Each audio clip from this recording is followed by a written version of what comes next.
Right. Thanks everybody for joining me. I'm not sure which number edition this is of Conversations with Dr. Tom Cowan and Friends, but I can tell you, I think this is probably the most exciting prospective interview that I've done because I have an amazing guest. Her name is Catherine Austin Fitz. And Catherine, you may not have seen my other interviews, but usually people say, you know, this guy, he went to MIT and he's a medical doctor, and you were, I think, Assistant Secretary of Housing and Urban Development and all that. But I tend to not remember those things very well. So I like to say how I heard about you or how I met you and sort of what I'm interested in how I got interested in what you're doing, rather than a whole sort of biography, because I'll probably get that wrong. And then I always say, if you hear anything that you didn't think I got right or disagree with, I would love it if you correct me, because I'm doing my own riff. So we're basically talking today about mostly, I would say, the economic ramifications of where we are now, or how we got here economically. And I've been interested in this subject for a very long time, you know, to the point where, believe it or not, my oldest child is, I think, 38 or 37 or something like that. And with all my children, I was enough into this then that I actually did not sign them up to get Social Security cards, because I didn't want them to be part of the sort of economic system. Eventually they all got them because they sort of had to. But that just, I just say that to show that I was aware that there was something wrong here for 4 decades ago. And it went on, and eventually I learned what I would call the shocking news about how the dollar or currency is created.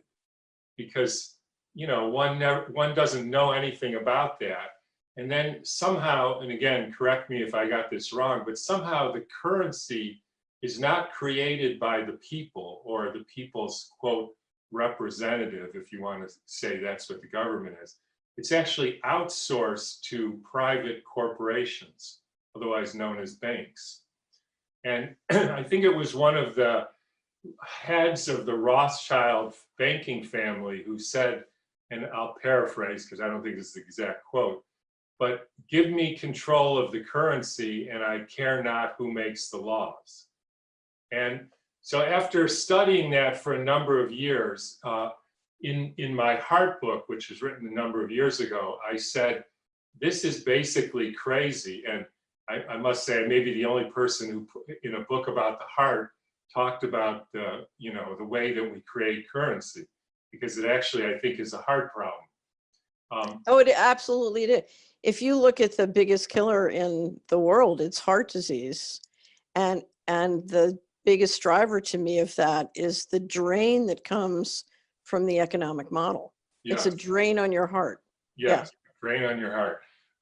So I actually proposed in there that we should stop using this currency called the dollar and instead switch to something called Cowans, which then I would be in control of.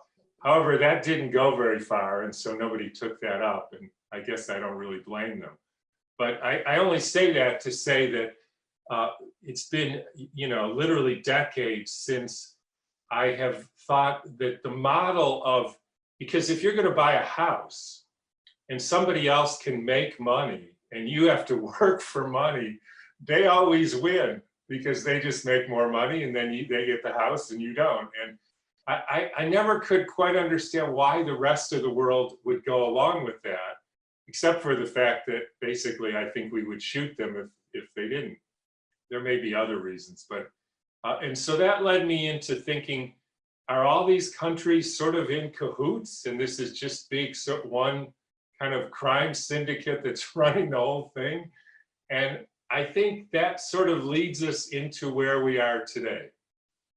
And I'm wondering if with that background, you could lead us into, you know, for people who may not know, where does this currency come from? What's the significance of currency, right? I mean, what is that? Why do we even, I don't know if it's why we use currency, but how did it come about, and why is, you speak a lot about controlling the currency, and this is a currency problem. And I don't think there's probably anybody in the world who knows more about this situation than you do. So if with that background, if I could hear anything you would like to say to fill us in, that would be Okay. great. Okay. We are at the cusp of an effort by whoever leads the planet to cancel currency. So we are now facing the end of currency. So if we talk about currency, just remember, I think it's something that's about to come to an end, or the leadership wants it to come to an end. I would say the defining characteristic of life on planet Earth is we live within a governance system, which is a mystery. I've lived my whole life and I've tried to figure out who really runs things and how they run things. And I have to tell you, I don't know. Wow. I have lots of, high octane speculation, which is very informed high octane speculation. But I want you to think about how ridiculous and absurd it is that we live on a planet where the leadership is a mystery and the majority of the financial transactions and financial management is a secret. Well, so just let me stop you there, because this is not like me saying the government is a mystery or the leadership, because I've actually never worked in government except maybe the Peace Corps, which I guess you could say. This is not my 10 friends. This is somebody, correct me if I'm wrong, you were Assistant Secretary for Housing and Urban Development. Right. So I've worked at the top of Washington and at the top of Wall Street. Right. And I have an online book called Dylan Reed and the Aristocracy of Stock Profits. And it tells the story. I've tried to publish it in hard copy, but each time I'm threatened. And the last time they threatened my family. So I just leave it online. I figured it's not censored. And I tell the story in it once where another partner at my firm was talking about the new president that we'd acquired. It's long ago in the 80s. And I said, it's strange. He doesn't strike me as the kind of guy our chairman would pick. And the other partner, whose father had been the chairman, said, oh, well, Nick didn't pick him. The Rothschilds picked him. I said, what do they have to do with us? We own the firm. And he looked at me like I was the stupid, this is why you can't make a woman a partner. And he just rolled his eyes and walked off. Right. I said, oh, great. The conspiracy theories are true. Anyway, but the planet, so we operate in a governance system, which is a mystery, and the financial system is just a component of the governance system. In other words, when people come to me and say, how should we reform the financial system? I don't know, because it's only part of the governance system. You can't, it's a little bit like saying you can heal a leg without worrying what's going on in the body. It's very similar. So we're defined by mystery. And in fact, over the last 50 years, more and more and more of the governmental finances and budgets have become more and more secret. And the technology that's being developed, which is oftentimes invisible, has become more and more secret. So secrecy has been rising since World War II, not diminishing. And in fact, in the last 3 years, it's taken major steps up. As a result, you have a general population whose understanding of what's going on in the technology that is in use is totally, they can't even fathom what's going on financially and the technology that's in use. I just read a wonderful newsletter by Sophia Smallstorm, and she described how the Comanches were wiped out by the European settlers. And she said the problem wasn't that they couldn't defeat the technology that they were facing. She said the problem was they couldn't even fathom that technology existed. Right. So they couldn't develop successful strategies to deal with it because they couldn't even face it existed. And that's the separation we have between the top and the bottom has gotten that great. Would you also say that it's not just the technology that we can't fathom, we also can't fathom the mindset that they're using? Well, we can't fathom how the financial system works because basically you've got people who can print money out of thin air and then other people who pay 16% to borrow it, which So is who are the people enormous. who can print money out of thin air? So who are they? Yeah, Okay, so I'm just going to, essentially it's the people who control the central banking system. right. And if you look at the governance committee above them, what I describe that as is Mr. Global. And we could have a whole conversation about all the different industries and layers and my conjecture about who it really is. But the reality is we're not sure who Mr. Global is, and we're not sure what the risks they're managing are, particularly geophysical risks. Yeah. And that's one of the big questions. Now, you know, I used to work and interact with a lot of people who clearly interacted directly with Mr. Global. So, you know, there's little snippets we can learn. But essentially, if you look at the technology we're dealing with, on the financial side, we're dealing with people who can print money out of thin air, you know, for free. So money's free. They have a 0% cost of capital.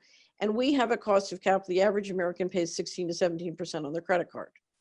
And that's a huge difference. So in other words, just so we all understand that, in other words, if you're one of those people, I think you mean the central bankers or their affiliates, Right. they can literally make as many dollars as they want to do whatever they want with no laws or constraints. Whereas, So let me give you an example. yeah, Let's just pretend we're in a world where we have two groups of people. One are online retailers and one are Main Street retailers. retailers. Okay. Yeah. So the online retailers and their pals pretend that there's a plague and they announce that all the Main Street retailers are non-essential. Yeah. Okay. At which point the central bank prints a lot of money, which they lend to the online retailers at 0%. And those retailers can now take over the market share of the Main Street retailers essentially for free. Yeah. They can take all their income and that drives their stocks up. Okay. So their stocks go very high. And let's say they sell their stocks when they're very high. And they reinvest that money in building out online or smart grids in communities so that they can expand their market share further. And let's say the government creates something called opportunity zones where they can shelter their capital gains tax on their sale of stocks. So how do they get a whole lot of real estate fast and cheap? Well, they send in an army of protesters to burn the place down in the opportunity zones, and that enables them to pick up the real estate for cheap. Now, if you follow all of this financial engineering and sort of machinations, what you realize is they're getting a whole lot of valuable assets for 10 cents on the dollar price with money that got printed out of thin air. Got it. Okay. And did they ever have to pay this money back or no? It depends on where you are in the food chain, yes or no. But you know something? When I'm guaranteed a 20% return and I have to pay back money that I'm borrowing at 1%, Doesn't matter. It doesn't matter.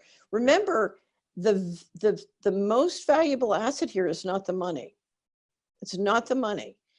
The head of the MIT Media Lab once said something long ago, and it's stuck with me since. He says, in a digital age, data about money is worth more than money. In other words, intelligence. If I have the intelligence to know where and when to buy and sell, I don't need money. Yeah. So the powerful part of this network is the ability to not only know what's going to happen before it's happening, but to engineer what happens. Yes. Yeah.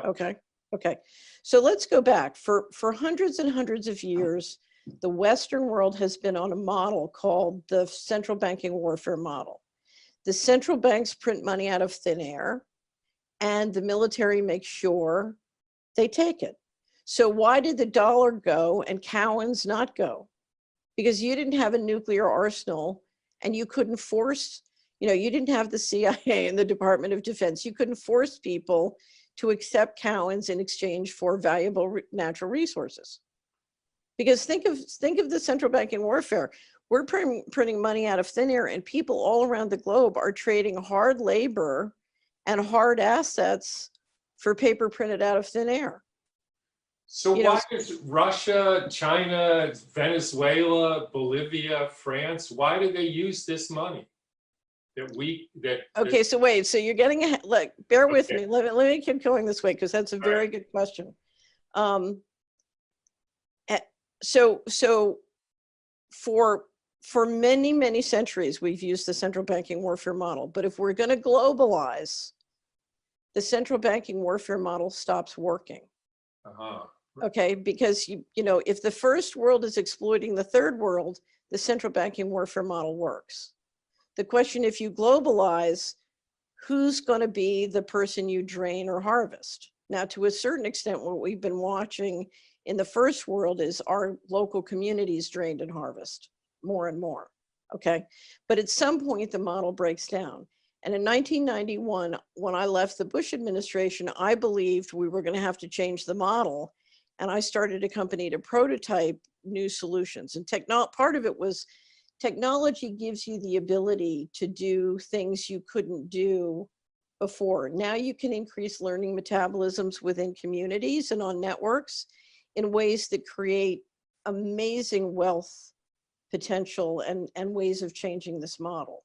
What do you mean by learning metabolisms?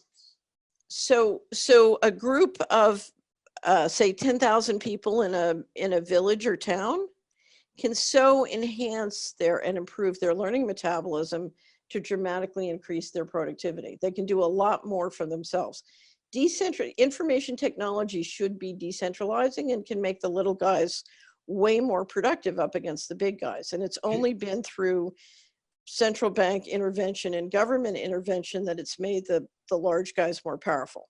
Can you give me an example of what the little guy could do to, what's the word you used, to his learning metabolism to improve his output or product? So here's what I was working on in my company in the 90s at Hamilton Securities Group. If you can create a local currency, so there's no reason a neighborhood can't have a central bank and circulate currency locally. In fact, it can be very, very productive. And the only reason it doesn't happen, I would say, is because there's always central bank intervention to protect its monopoly. But with a local digital system, particularly one that had local encryption, and you could then start to circulate equity locally. Now, pretend for a second that you have 100 small businesses in your community and 50 of them are in the local equity pool managed jointly by the business group for that place. And the pool itself, like a venture pool, could issue stock to all the people in that community. Okay. Yep. So you do an IPO and all the members of the community who want to own non-voting shares in a pool that reflects their local businesses. Okay. Now I can make money from my local businesses succeeding. And what we find is if you own stock in a company, you're much more likely not only to use their products, but give them feedback and give them intelligence, which helps them succeed. But not only that, if you're in a pool, the local businesses, instead of just competing with each other, they can now, in other words, if the business next door is successful, it lowers my cost of capital and raises my stock. So I have a vested interest in getting together with the local businesses who are in the pool and pooling accounting and back office services. One of the things you find out if you work in Washington is the big businesses hire all the smart tax attorneys and lawyers and come in and lobby. If the small businesses could form these kinds of aggregations around equity, they could too. Now, here's where so now we've posited a couple ways where the businesses. Can I stop you for a minute here, and because I want to see if I understood you correctly here. So in other words, you live in a place like Podunk, Iowa, and there's a hardware store, there's a flower store, there's 10 small farmers, there's a grocery store, there's a burger store, there's lots of stores, there's lots of independently owned businesses. Right. They form together, actually create their own currency, like a podunk. And then everybody who wants to voluntarily, who lives in podunk, buys shares in the company. They end So up, the currency is separate from the equity pool. yeah. Okay. So they also put together an equity pool and sell shares. Now, let me tell you why this is important. Most customers who walk into the local hardware store have a pension fund and a 401k and an IRA, which is financing a big box store to come in and take away right. their market. Okay. So my customers are financing the guys are going to come in and shut me down instead of financing me. But Yeah. it doesn't have to be that way. So we could all use our, so two sort, one, we could be owners of our local businesses. Investors.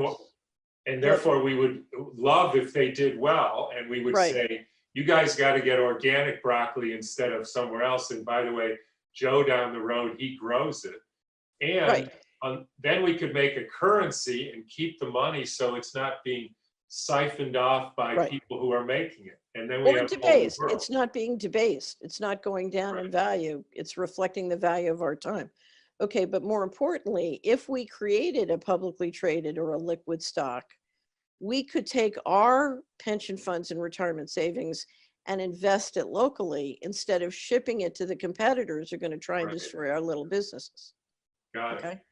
So if you look at the number one reason for the destruction of family wealth in the last 50 years in America, it's exactly this game, is centralizing control of capital in a way that centralizes control of equity, and now is being used, you know, along with some pretty vicious healthcare crisis games to basically control market share.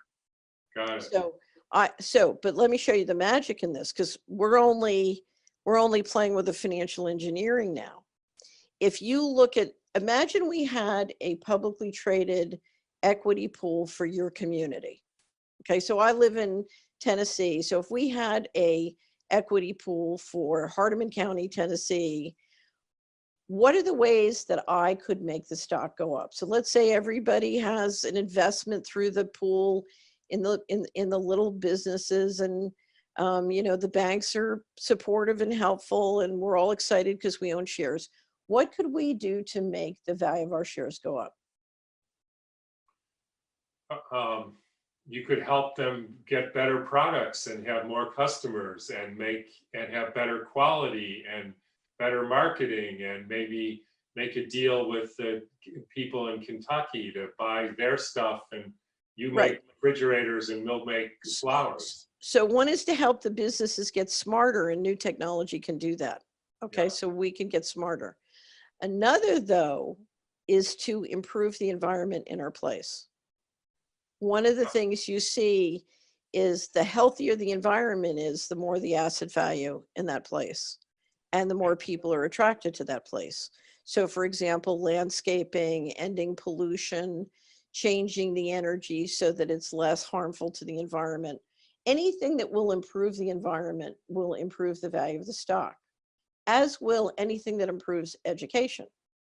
So the number one, you know, you can see, for example, in the District of Columbia, you could see in the suburban line, two houses across the street from each other, and one is worth 20% more because it's in a better school district.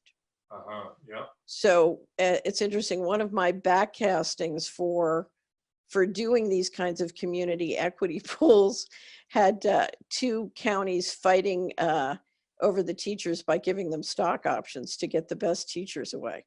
Yeah. But literally investing in the environment and education you create a joint incentive system to make the place more wonderful in a whole variety of ways. Okay. Right. And you have the businesses engaged in really being part of doing that, because again, everything that lowers the cost of their capital makes them more productive. And that includes bringing in new technology. Yeah. So if you look at some of the things which I believe are possible with new energy technology, the value of the land and real estate will explode from lowering the energy costs. And what sort of energy technology are you referring to? If you look at cold fusion or some of the breakthrough energy technologies, I'm not thinking so much of renewable, although there are great renewable stories. There's one town in Germany that brought in a form of renewable energy and now pays more than 100% of their own energy costs. They export energy. Right. So, you know, So I they're, think what you're talking about is if you take a small town and just sort of across the board make their life better, you know, no glyphosate, organic farms, clean food, clean water, schools where children actually learn something that's true, and parents who have good work and you know, meaningful stuff, that increases the value of everybody's life in that community and their assets. right, right. So, you know, the way you build a great civilization is one child at a time. It's that simple. But let me step back. What we've been dealing with globally and in America for the last 50 years is more and more use of digital technology and information technology to centralize control. Yeah. Centralized control politically, centralized control economically. And essentially, it's, if you look at where it's going, it's a highly psychopathic model. And what I think you and I are very interested in is, okay, how can we decentralize? Because this kind of technology should be decentralizing. So why is it a psychopathic model? Can you flesh that out a little bit? I mean, I think I know my answer, but I'd love to hear your answer. It's complex. It's not simple. Yeah. One is when you are, so my committee for the nickname, my nickname for the committee that runs the world is Mr. Global. Yeah. When you're in Mr. Global shoes, you find managing people very, very frustrating. And, you know, there's a theory in America that the swamp is only at the top, and that's not the case. The swamp is bottom up, and the corruption is also bottom up. And when the more secret you make the economy, the more frustrating you find managing it. So, for example, one of the things I've tracked for a long time is what I call the financial coup d'etat. We knew coming into the 90s that we had to change the model. And the question was how? Yeah. And of course, one option is to dramatically centralize control and lower the population so that it's manageable, and then manage everything with AI software and robots. You know, that is, if you're Mr. Global, that is the more risk adverse option. Yeah. In other words, if you're being conservative, it's like, I give up trying to talk with these people. Anyway, we knew we had to do it, and there was a real push, which had been going on for many years, to dramatically to get the budget on a financially sound basis. And they came into 1995, and I have to tell you, the leadership who wanted the non-psychopathic solution were in a state of complete frustration. They couldn't get the crowd to support, in a democracy, they couldn't get general support for a financially responsible solution. Now, we've seen other countries where they did. You know, right now I'm in the Netherlands. The Netherlands was remarkable in its ability to sort of institute and maintain financial responsibility. But in America, they couldn't. And when the 1995 deal busted, you literally had the leadership, from what I can tell, and I can tell you the different stories that led me to this conclusion. The leadership said, that's it, we give up. We cannot get the American population to support a financially responsible solution. So what we're going to do is we're just going to move all the money out of the country. And then when it, you know, when we've got all the assets and we've moved them out, we'll just pull the plug. And COVID-19 is step one in the pull the plug. So so when you say they couldn't get a financially sound economy, they couldn't get a financially sound solution, that means what? Like a balanced budget? So, right. So what they did was they bubbled the economy and then shifted there's $21 trillion that's gone missing from the US government since that time. It was very interesting. In 1997, I had wait a minute, sorry, Zoom went. I had a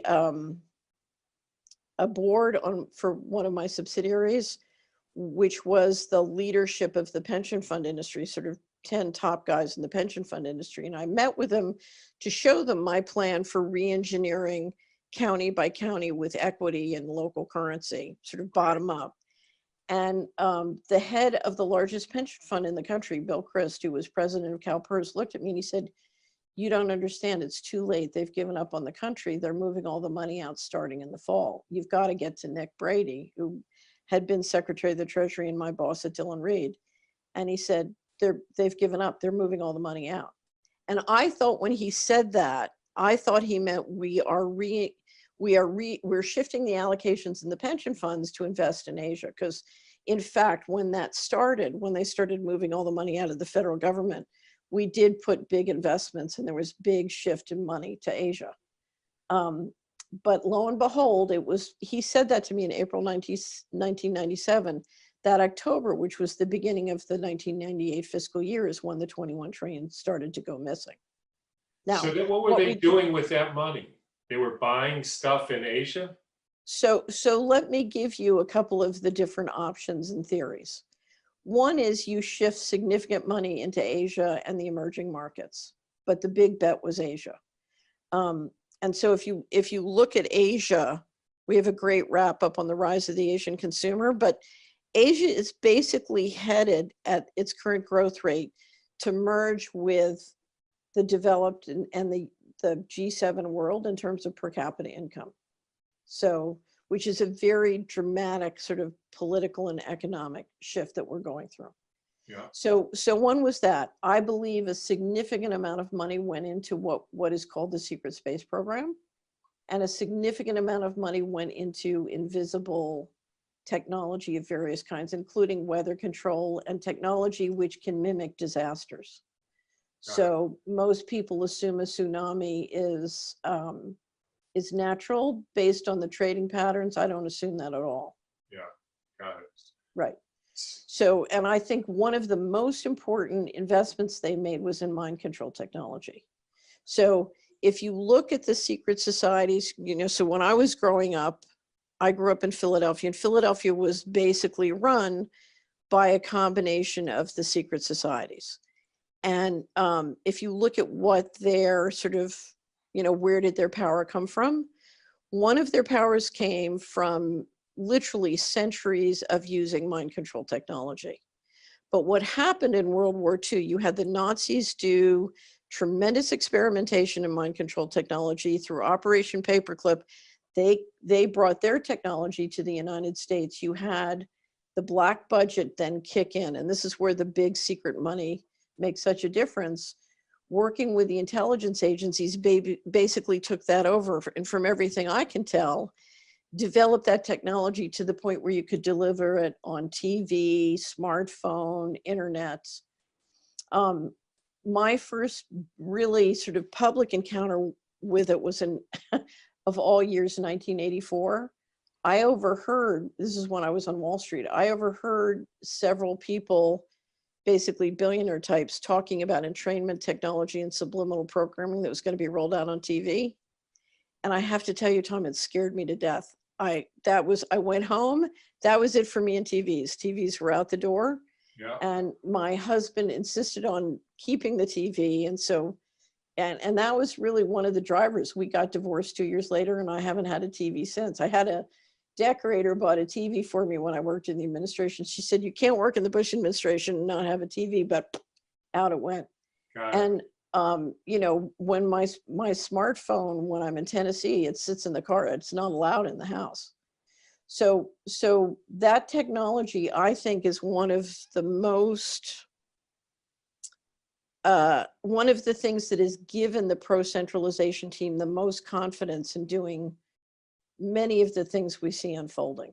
Got it. So let me see if I got this. So mid 90s, there was a group of people that it sounds like you were part of who were saying we can actually make a different economy happen, this sort of local. So I wasn't part of them. I'd been asked to join the Federal Reserve as a governor, Yeah, and I said no and started my own company because I said, I believe that if I could find a plan whereby decentralization could be more wealth producing than centralization, and a democratic society could work for the top guys, that they would listen. Now, I was mistaken, but I really had yeah, faith that they would listen. And by 1995, they didn't want to listen. They were just ready to steal the money and go. yeah. And and my concern was the number one issue for the pension funds at that time was, how are we going to provide for the boomers' retirement? And it was clear to me when the 21 trillion started to go missing that their decision was, we're not. We're just going to stuff their pension funds full of phony baloney paper, pull all the real money, get control of all the real assets, and then leave them high and dry. Wow, Because we'd rather pay for space than nursing homes. got it. So they basically made a decision around then that we're done with this place. We're going to pull the money out and have a more intensified, using all these sort of nefarious techniques that they already had developed to So, but they, centralize and centralize. so, well, we got to talk about the red button problem next. So I would say they were left with a mathematical reality that if I cannot get the financial side, if I cannot get a democratic society to go along with a financially sound equation, the only other thing I can do is lower the life expectancy. So It's an not just the actuarial, right. So if we can't do the financially responsible side of the equation, then my only choice is to leave you high and dry or lower life expectancy. I would note the month after they failed to get the budget deal was when the opioids were approved to go forward. That's when Purdue got its approval to go forward with OxyContin by the FDA. Wow. You know, and it was the same with all the predatory lending. So the predatory lending and all these different things were all designed to significantly lower life expectancy across the board. Got it. Okay, so let's talk about the red button problem, because it's very easy to blame this, on the upper echelons. So I want to talk about the broader problem. Yeah, In the central banking warfare model, the CIA and the military has been running around the world, knocking heads and getting cheap natural resources for many, many decades. And most Americans have been subsidized by that system, yeah. and very few objected. In other words, you use our money, we take your resources, and if you don't like it, that's not going to go well for you. Well, let me tell two stories. So at the end of World War II, George Kennan said, okay, we're 6% of the people, we have 50% of the resources. The only way we can keep this going is to knock some heads. So Goldwater gets up there and says, okay, we're going to have to drop bombs if we want to keep this going. And the American people rejected that. They said, oh no, we're good Christians. We don't want to drop bombs on other people. So Jimmy Carter came along and he said, okay, we're going to shiver in front of the fireplace. We're going to cut back. And the American people said, oh no, we don't want to do that. And then the Bushes came along and said, you know something? Y'all are good Christians. Here's your check. Don't ask questions. And we said, okay. I mean, that's part of where the secrecy comes in. So I'm going to tell you my red button story. Okay. So in the summer of 2000, I was asked by a natural care practitioner to give a presentation on how the money works in organized crime. And it later became a very funny a famous article called Narco Dollars for Beginners. And the idea was to help you understand the intersection of organized crime profits with Wall Street and Washington. So the speech was given at a conference called Spiritual Frontiers Foundation International. And they are a wonderful group of people, highly educated, and they, the goal is to help our society evolve spiritually. So they're very compassionate, caring people. So I'm in the middle of the presentation and I'm talking about congressional testimony that occurred in 1998 regarding the intelligence agencies bringing in drugs to South Central LA, the so-called Dark Alliance allegations. Gary Yeah. Webb wrote about. So at the time, a reporter from the Department of Justice had told her, the head of public relations, or somebody in the public relations department at the Department of Justice, had told a reporter I was working with that the US economy launders $500 billion to $1 trillion a year. That was in 1998. It's much bigger with financial fraud. But the US economy is the global leader in laundering illegal monies, not just drugs, but everything, illegal gambling, Yeah. sex trafficking, everything. So, so I said to this wonderful audience of spiritually evolved people, what would happen if we stopped being the global leader in laundering $500 billion to $1 trillion a year? And we had a little conversation, and they said, well, you know, our taxes would go up because we'd have trouble financing the deficit, and our government checks might stop, and our IRAs would go down because that money would go to Zurich and London and Hong Kong instead of coming to the New York Stock Exchange. And I said, okay, well, let's pretend there's a big red button up here on the lectern. And if you push that button, you can stop all hard narcotics trafficking in your city, your county, your state tomorrow, thus offending the people who control, you know, 100 years of accumulated profits thereon. Who will push the button? And out of 100 people dedicated to evolving our society spiritually, guess how many would push the button? One. So I said to the other 99, why would you not push the button? And they said, we don't want our taxes to go up. We don't want our government checks to stop. And we don't want our IRAs to go down in value. So the dependency on warfare and organized crime is very, very old and very, very deep. And the thing I discovered that day, the problem was not that they wouldn't push the red button. The problem was they were not willing to go into the invention room and have an honest conversation about what's going on and how do we turn the red button green. Because if we can make money pushing the red button, then we can push the red button. But the thing that stops us is total secrecy. Now, as this has happened and the crowd has supported, you know, generally in politics, the guy who hands out the most money wins, right? Yeah. So the more organized crime, the more corrupt government, the more warfare you do, the more money there is to hand out. And that's what the crowd supports. So I go back to the Bushes who said, you know, here's your check. You're good Christians. Don't ask questions. And in politics, in America, the winners politically have been the people who come up with a story of here's your check and here's your story of why you're good. You know, so now we've fallen into the trap of saying they are bad. They being the big boys. Right.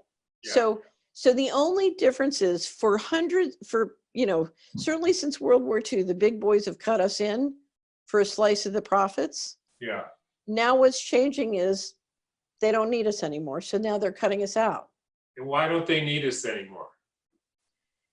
They don't need us anymore because if you, and I shouldn't say they don't need us, they don't need as many of us. Yeah. And they certainly don't need, you know, if you go through the population, it's very selective. But if you look at what they can do with AI, automation and robotics, Yeah. and then if you look at how much is owed to certain people because of pension fund or Right. insurance or other liabilities. So for example, in New York State, according to the statistics I was able to find online, the long-term care insurance industry had just experienced the year before, I think in 2018, a 35% increase in payouts. If that kept continuing, I'm assuming they would go bankrupt. Right. You know, and so what happened in New York, if anything, was an insurance industry bailout. So essentially, by creating health problems for these older people or other ways of isolating them and torturing them, then they stick around less, and then you don't have to pay for it. Right. So either you're significantly lowering life expectancies, or you're sending to a message to families, you know, your parents are safe or kept at home. Yeah. Got Right. it. So you're killing demand for. I think it's more complicated than that. I'm grossly oversimplifying, but Right. the reality is if you go through the population, many, many people are worth more dead than alive. So, especially now since you've stuffed their pension funds full of government paper that's being debased rapidly as we speak. Got it. Okay, so when you and when you get into this whole currency that which I think we're talking about the dollar, and then you say that the currency is ending and there's going to be a new model. Can you flesh that part out for us? Sure. So since the financial crisis, We're talking 2008. well, let's go back to 2000. Since 2000, several times we have run up the dollar float around the world and then pulled credit and entrapped people. It's called a debt entrapment. And societies around the world have been very frustrated by those successive debt entrapments, and it makes them want to be independent of the dollar system and be able to provide their own credit, just as I described a community being able to. Can you describe a debt entrapment for everybody? What does that look like? So I just described it. I'm on Main Street. I finance my business with a 16% credit card. You come in, declare me non-essential. The central bank, directly or indirectly gives you 0% cost of capital to come and take away all my customers and market share, but I still have to pay Chase Manhattan Bank my 16%, right? Got it. So you got no way to pay it. You got no way to pay it except the government is offering you subsidy and you've got to go along with their terms and conditions. I just got a great email from our producer. We have a producer in France, and she said, you're not going to believe this. For all the businesses here to get their government subsidy, they had to put all their financial documents and private financials in a cloud that's on the Amazon cloud. I said, oh, well, the private equity guys are going to have that. That. Yeah. So, a lot of this comes down, again, to this information and intelligence warfare. Right. It reminds me when I was practicing medicine not so long ago, and I was a Medicare provider a number of years ago. In order to keep being a Medicare provider, I had to do electronic records. And I didn't realize it, but when I signed up to do electronic records, they were essentially getting access to my charts. Right. And so before electronic records, if somebody came in with high cholesterol, I would say something like Mazel Tov. Right. And now they would actually, and it was hard for them to know that because they would have to send somebody to my office and look through these 3,000 paper charts. And I would say, I don't know which ones have high cholesterol. You have to look, and they just wouldn't do that. But now they could just click, Cowan, high cholesterol, send me notices saying, if you want to keep being paid, you have to put these people on statin drugs. Right. And they didn't say it quite as boldly as that, but that was really the point, that everything was known. And that's a if I was dependent on that for my livelihood, that's a problem. Right. They have many, many different ways in terms of interceding between the professional and their professional obligations to their client or patient. Yeah, right. So let me tell you two stories that will sort of indicate how to get or sort of where the solutions lie. When I first moved to Tennessee, I was sitting in Bible class one day, and I always get people to talk about their money. And what I discovered was I was looking at three friends, one who was borrowing money from a New York City bank and paying 25% on their credit card to finance their business, one whose IRA was invested in the same bank, and they were probably getting at that point 3 to 4%, although the financial crisis was coming and it would have been way down. And another who had a CD in a local bank whose correspondent was that same New York bank. So this one is investing for 4% in this New York bank. This one is lending to this New York bank for maybe 4% when it's all said and done. And then their friend is borrowing it back for 25%. got it. Now, why do those three friends need that New York bank in between them? Yes. Why? I've never been able to figure it out. Where I come from, that's a 2,000 basis point arbitrage plus. Yeah. We So, would never let that sit there and not take advantage. so But here, but that is exactly, I think, the key to this solution here and to understanding. Why doesn't Joe lend directly to Fred? And I think it's got something to do with trust, and it has something to do with the power of anonymity with it when regard to money. right, but when you can use a good local bank, because whether you circulate equity or debt within a community, I would always find ways of protecting that anonymity and keeping it, keeping it there. It's very productive for many reasons, but you can do that with a good local bank. Yeah. So let me see if you agree with this. I think the reason Joe doesn't lend to Fred is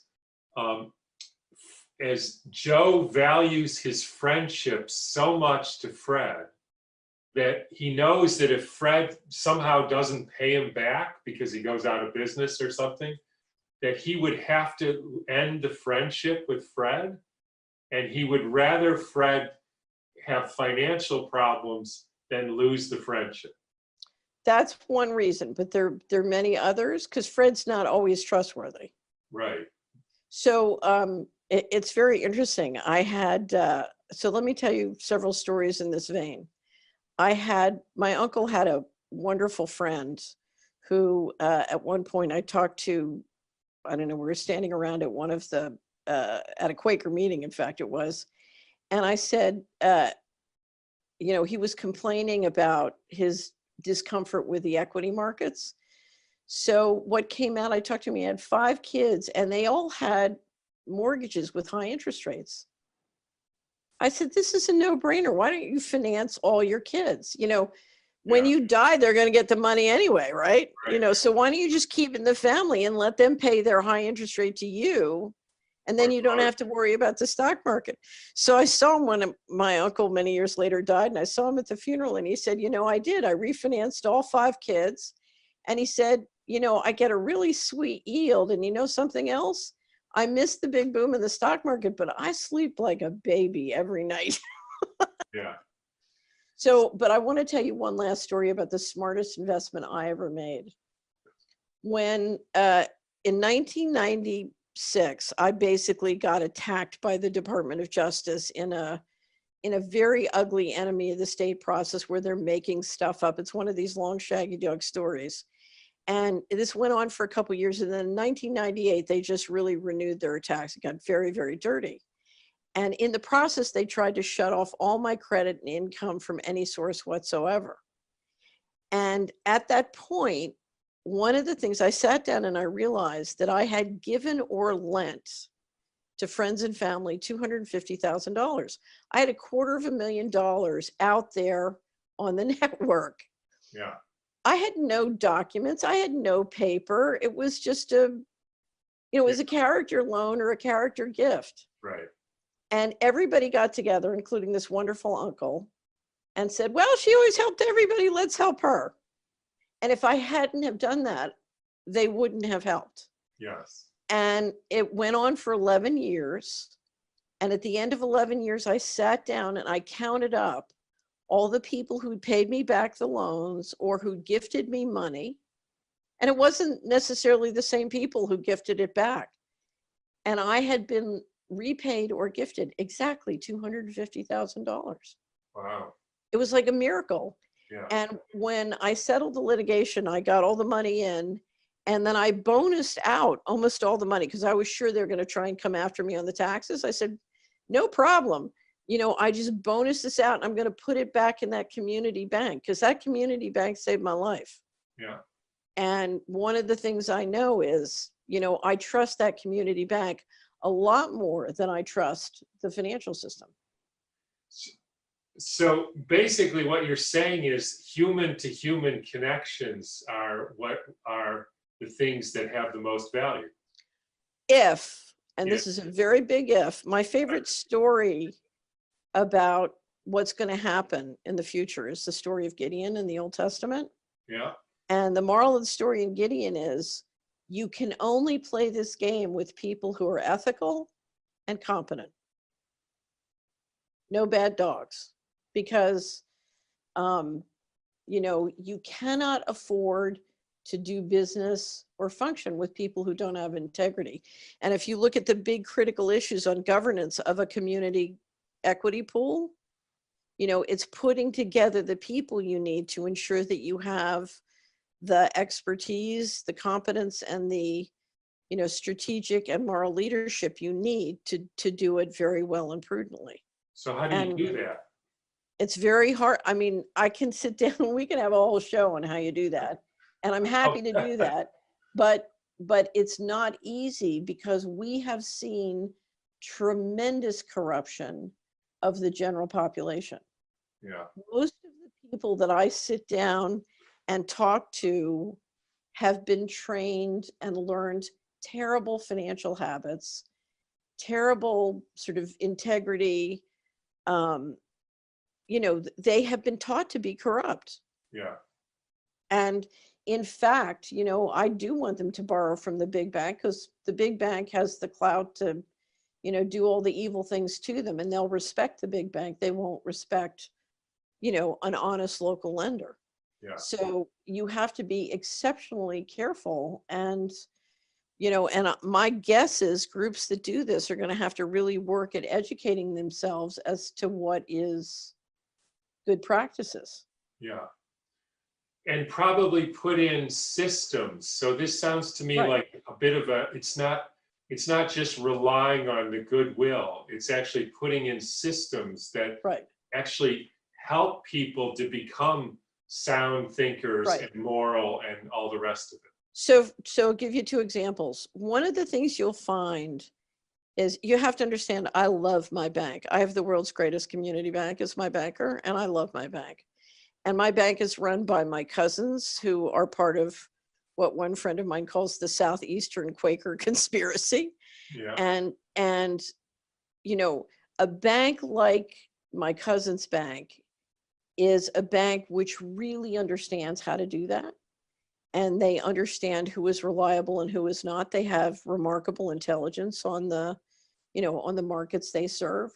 And that's why one of the things you want to do if you do something locally is you want to find one or more of those great local banks or credit unions and get them involved, because they still maintain a lot of that technology. They still have that in-house, and they are exceptionally valuable in thinking about how you do that. And I would, especially for loan servicing or investment servicing, they have the systems and capacity to do that, whereas we don't. I got it. Yeah. Right. Okay. Maybe let's switch tracks a little bit and give us a little bit of your take then. I think you have so far on sort of what this whole COVID thing is about and where you see it going, maybe in particularly after the election. If you can. So I thought what's happening with COVID, I thought was going to happen after the election. And one of the questions was, why did it accelerate and happen before? And because I've been very close to John Rappaport for many years, I've lived through many phony, almost pandemics or almost epidemics or little mini epidemics. So I've lived through this a lot. If you watch the financial patterns, to me, COVID-19 was designed to do a couple of things. One is to keep the dollar system going. It's been very positive for the dollar. The second was, and as they kept the dollar going, to move more market share under central control. So the global billionaires are up 27% since March. It's been very successful. And the reason the dollar system needed to be kept going is that because so many other countries were saying, we don't want any part of this anymore?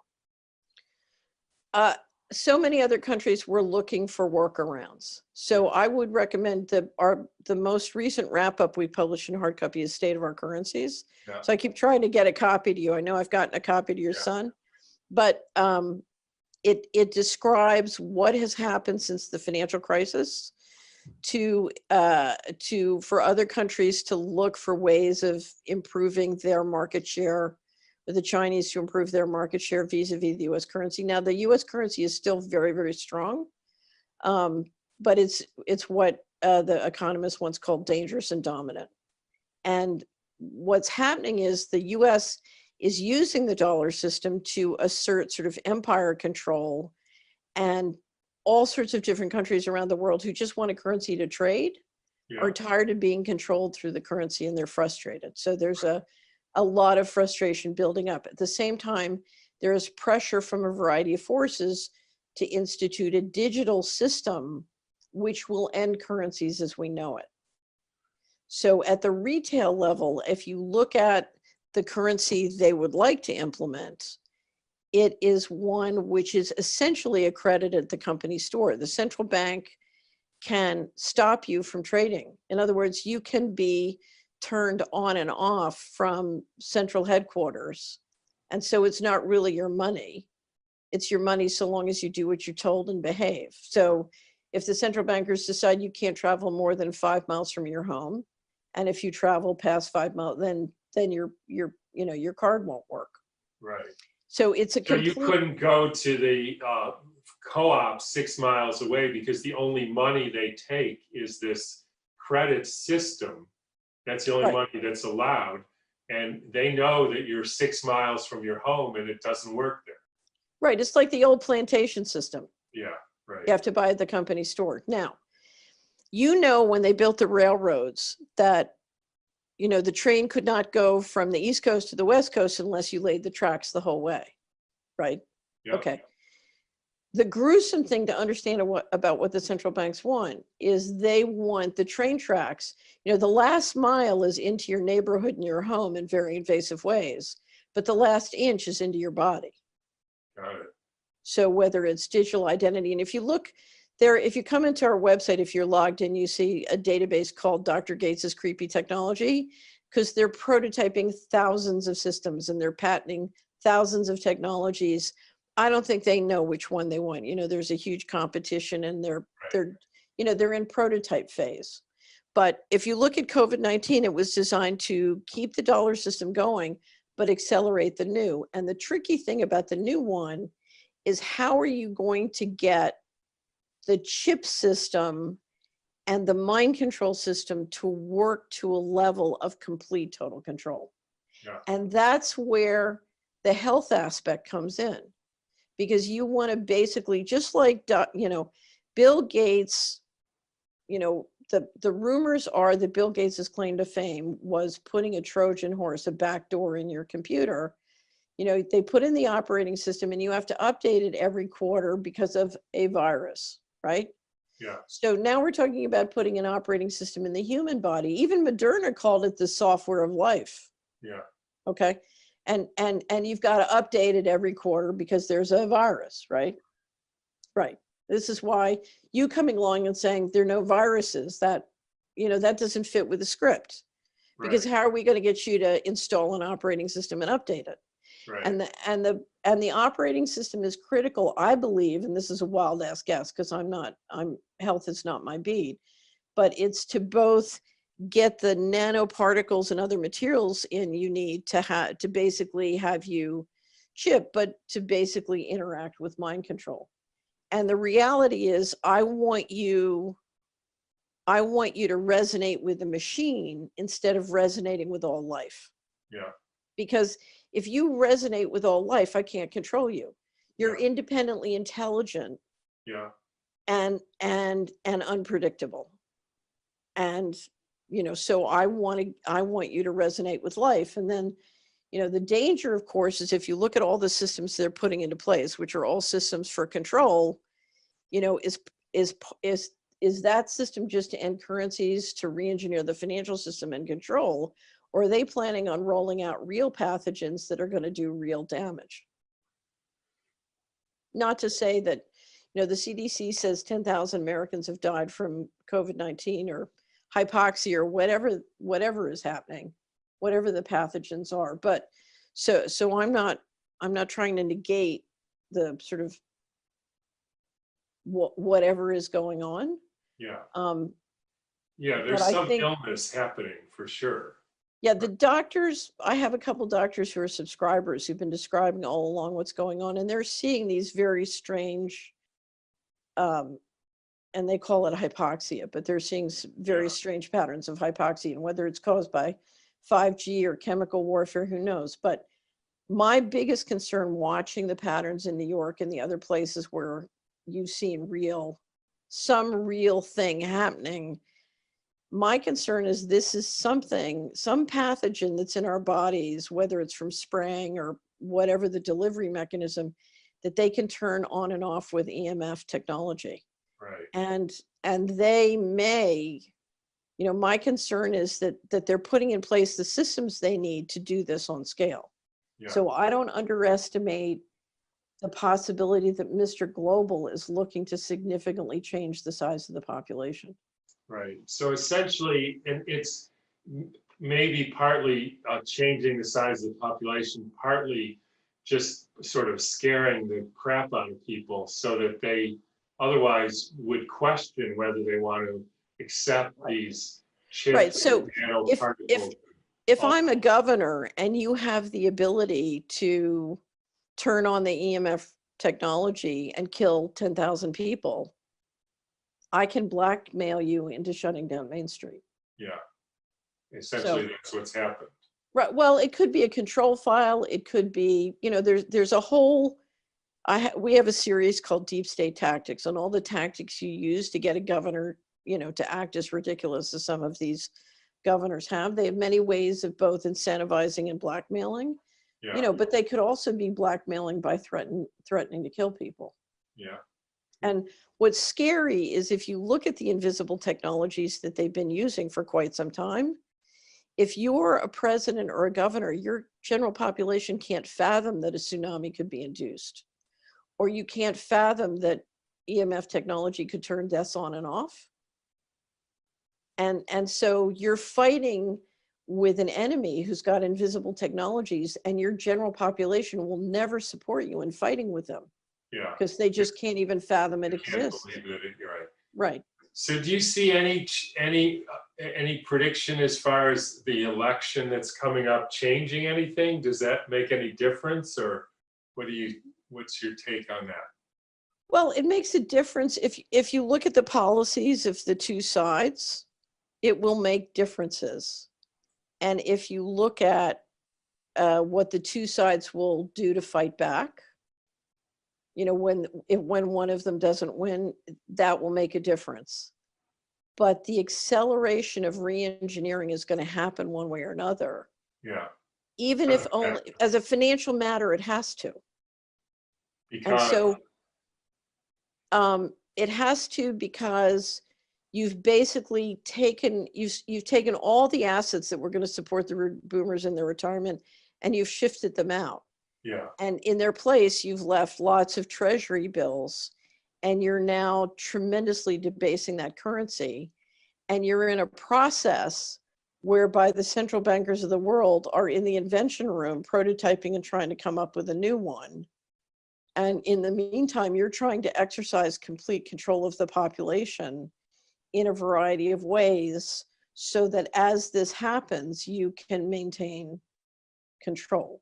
So if I hear you correctly, what I'm hearing is the reason it has to happen is they have all these obligations, which they know that millions and millions of people would literally be pissed off if they don't meet them.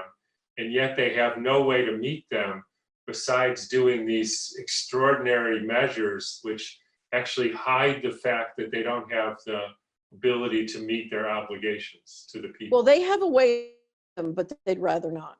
Yeah. And they don't have to. In other words, if you look at how successful the mind control technology has been, they don't have to. Yeah, because nobody catches on. Not nobody, but Not nobody. There's 10% that catch on, but there's 80% who don't, or enough of them are willing to follow around the sort of the Judas goats who get paid to lead. Yeah. So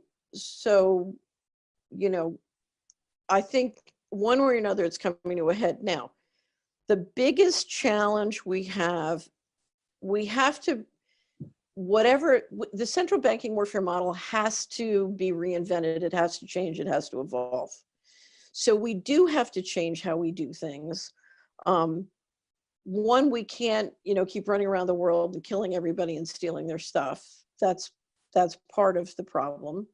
But if we're going to become a multi-planetary civilization, we have to have a way, part of this is happening because there is a fundamental market demand for some kind of central banking function globally.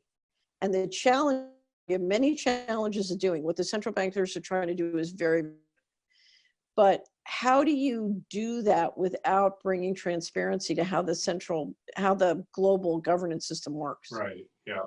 Right.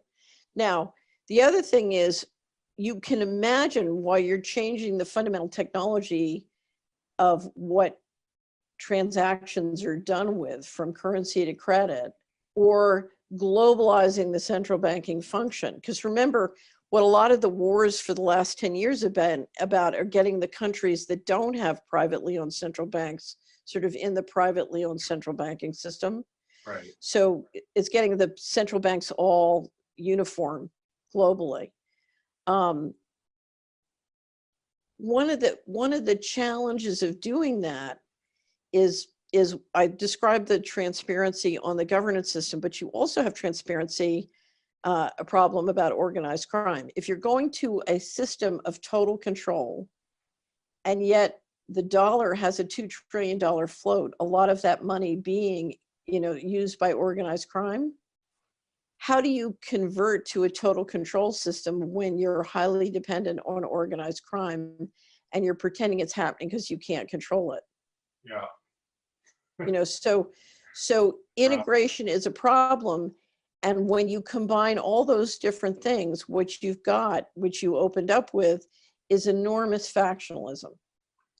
So let me just propose to you, I think the number one most logical scenario we're facing is that the central bankers fail.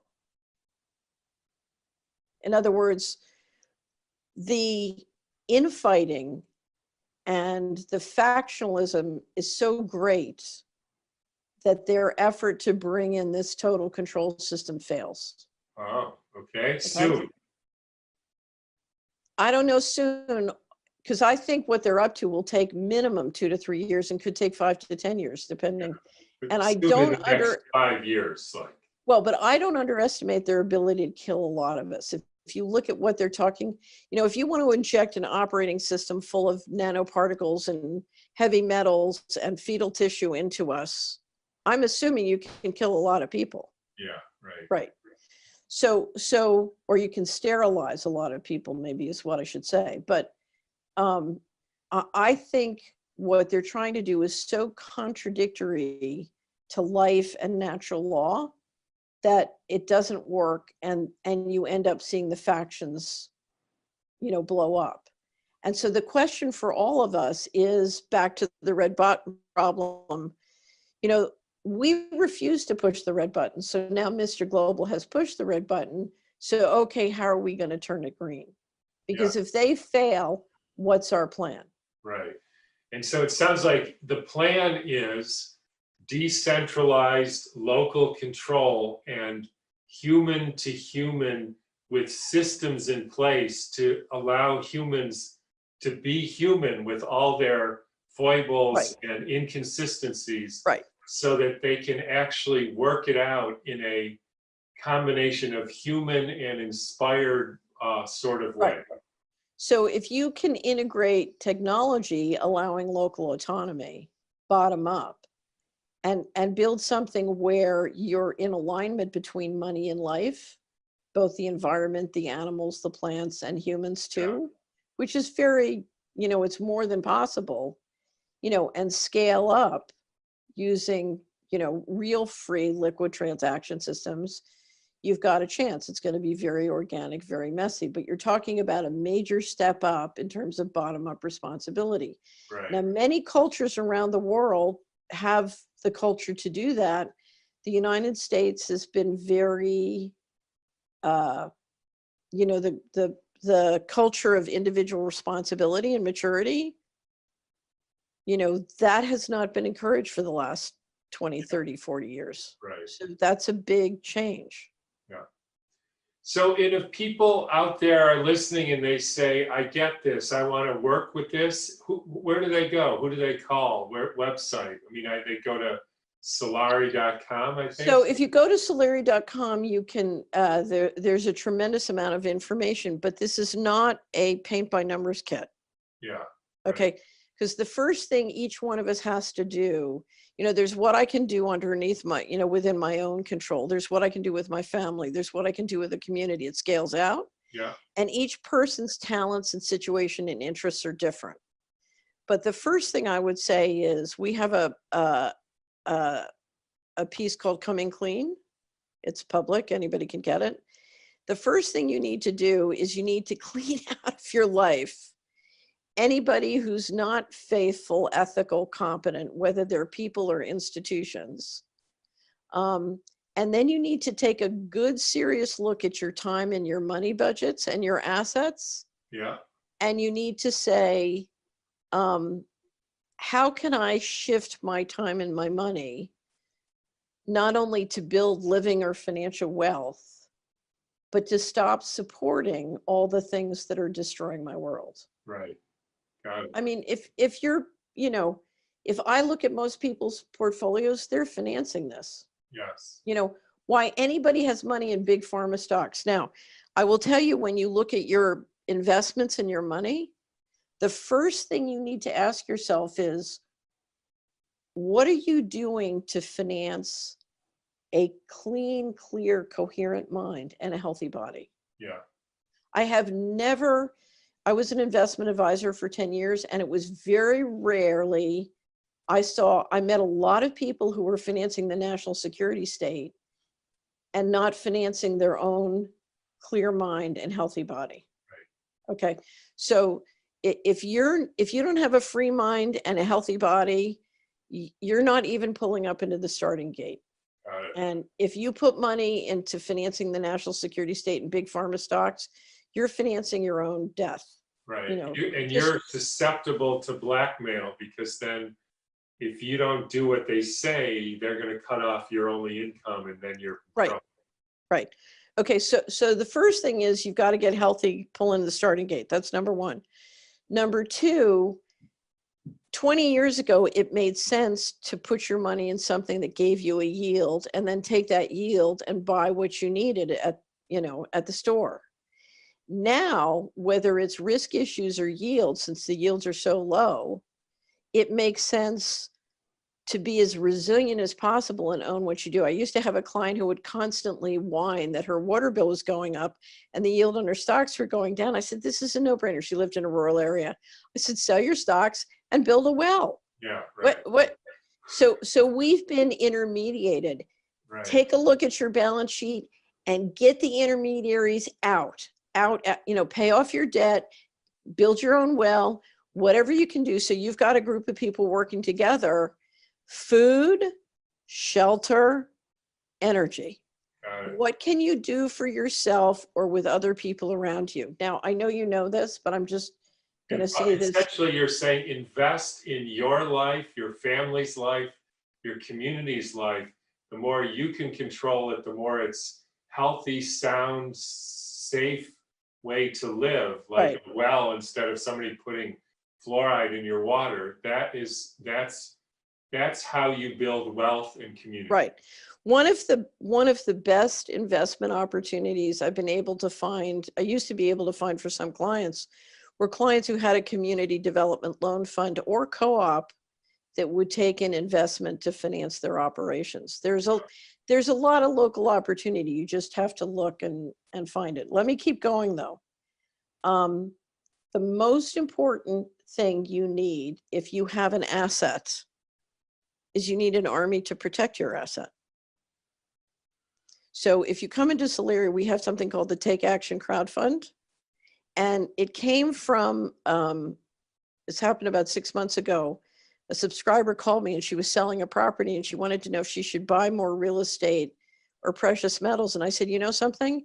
if you look at where the leadership's going, they're going to take all of our assets. So I would say that you don't need more assets, you need an army.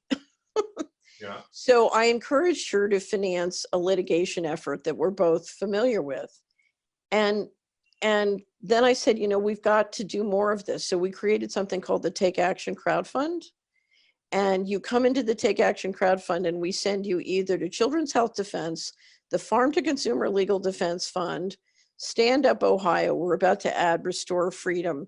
But these are all litigators fighting for our freedom. Now, the most important army who's fighting for your freedom is your sheriff. Your sheriff is the constitutional determiner in your county. Yeah. In other words, the sheriff can literally tell the feds to leave. The sheriff has supreme constitutional authority within your county. You need to not worry about the presidential election and start worrying about who your sheriff is and making sure your sheriff will defend you and feels like he has the local support he needs to do that. Okay. Yeah. So in addition to food, shelter, energy, enforcement, who's your army? And that's a variety of things. Do you have a lawyer who's ready to back you up? I know you do, but so make sure you have your army. And then there's many other things beyond that you can find. There's just a ton of material at the Solari report. Got it. That sounds like a good stopping point, Catherine. I can't tell you how grateful I am. And I think this will be invaluable for people to, there's a little bit of dark stuff, that's just life, but there's a lot of, here, we're not helpless here. We're not helpless. So I'll tell you a little secret. Can I tell one more story? One more story. So when I was working in the 90s on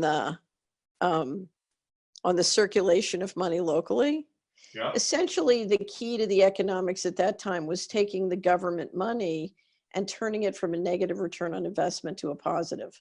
Most of the federal money that comes into counties in America has a harmful impact because of the rules and regulate. It's used to control instead of to build wealth. Yeah. Anyway, so I had my smartest guy doing all the simulations of what could happen if we could just re-engineer everything, in the ways that we've been discussing. And he kept bringing back his results, and the increase in wealth was so fantastic, I thought he was making a mistake. And I kept saying, it has to be wrong. Go do it again. It can't possibly be right.